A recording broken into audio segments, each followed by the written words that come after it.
Médecins Sans Frontières staff used local prostitutes.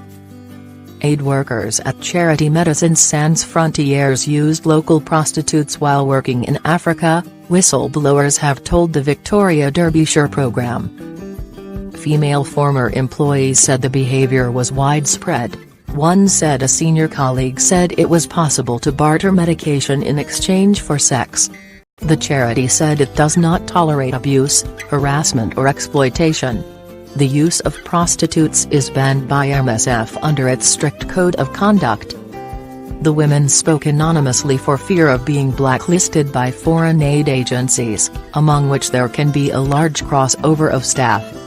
The allegations were made against logistical staff, and not doctors or nurses, at MSF, one of the world's biggest foreign aid agencies, also known as Doctors Without Borders.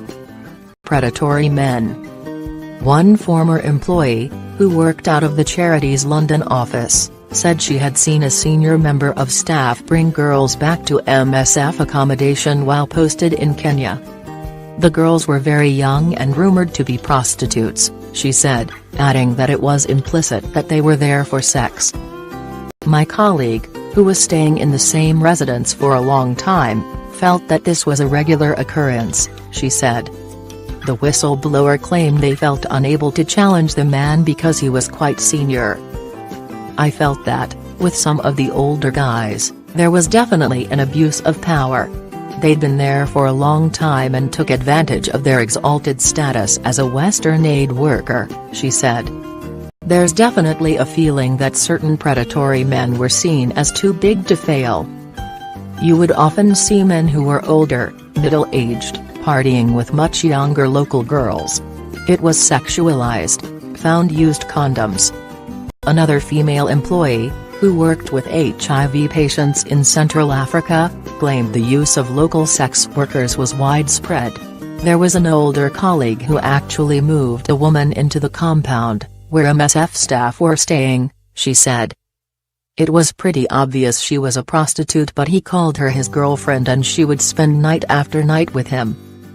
This kind of thing was so blatant and widespread. I saw one of my colleagues, he was a much younger guy, go into the toilet with a local prostitute. I knew her to talk to as she also worked in one of the bars. She told me afterwards that they'd had sex and he'd paid her. The whistleblower said she also felt sexually harassed by some of the men she worked with. One colleague, really made my life miserable, she said. He really tortured me and brought prostitutes back in front of me. The worst bit came when I left for a few weeks and came back to my room and found used condoms that he told people he's deliberately left behind. I felt sick. The woman said she had reported his behavior to her boss in the field and had been offered mediation, but had also been told she would be fired if she did not sort things out with her colleague. The charity said it was sorry for any instances where people have been subjected to harassment, abuse or otherwise mistreated and/or felt that it was not adequately dealt with. Vicky Hawkins, Executive Director of MSF UK, added, "While we have reporting mechanisms in place where complaints can be made, we know we need to do more to ensure that they are known, trusted and used by the people who need them." Ebola crisis. A third whistleblower, who the Victoria Derbyshire programme met at a location in Europe, said a senior colleague had claimed that it was possible to barter medication for sex. He said, "Oh, it's so easy to barter medication with these easy girls in Liberia," the woman claimed. He was suggesting lots of the young girls who had lost their parents to the Ebola crisis would do anything sexual in exchange for medication. She said he had bragged about it quite a lot, in front of 3 or 4 people who had been working in Liberia themselves and to her directly. It has not been possible for the BBC to verify this allegation. MSF said it needed more information before it could investigate. The whistleblower claimed on other occasions MSF workers had sexually harassed partners at other non-governmental organizations, NGOs. She said in one instance during a video call they kept telling one woman how sexy she was, asking her where her husband was. She was really embarrassed and tried to move on to the topic at hand, but they persisted with this for about 15 minutes, she said. I think it's endemic and part of the institution, she said, of sexual harassment. There are some that just accept it. Then there's another area, of people, who report it, but nothing gets done.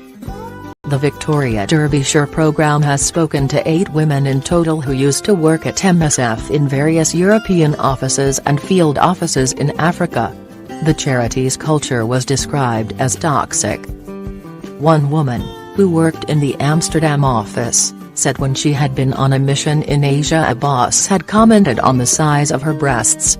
She claimed she had raised this with a manager but nothing had been done, so she had left work to do. In February, following allegations that staff at the charity Oxfam hired prostitutes while working overseas, MSF admitted it had sacked 19 staff for sexual harassment in the past year. The Victoria Derbyshire programme has seen an internal report that showed the organisation had been investigating allegations of sexual discrimination and harassment by staff in 2016. The report said a third of female employees it had spoken to had been touched inappropriately at work. Ms Hawkins called the findings concerning and said MSF UK took reports of abuse and harassment seriously, and we know we still have work to do. She added, "We have conducted a thorough review of our files and undertaken informal inquiries, but are unable to find any record or evidence of the claims that have been put to us regarding the London office."